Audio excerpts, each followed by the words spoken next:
Ito mga idol, tignan natin tong nest box na to. Marami ding laman na inakay. Ito yung parisan dito mga idol. Isang Parblo o pa-dilute. Tapos isang violet dilute mga idol. Ayan. Napakagandang parisan yan. Ito yung kanyang pares. Tignan natin yung laman mga idol. Ito, nag-hatch na nung March 4. Yan mga idol, ang dami din. Ang dami ding inakay. Ayan o. Bilangin natin mga idol. 1, 2, 3, 4. Then may isang itlog pa natira mga idol. For sure fertile ito. Tignan natin.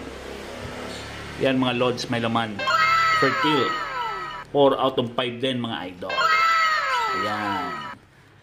Project dilute ito ha. Yan o. Blue series lahat mga idol. Sigurado may mga Parblo dito. At sure tayo na dilute na mutation sa mga inakay na ito mga idol. Dahil ang parents ay back-to-back dilute. Ayan o. O pa-dilute mga idol. Yan ang kanilang mga inakay. Ayos. Alright. Bye-bye.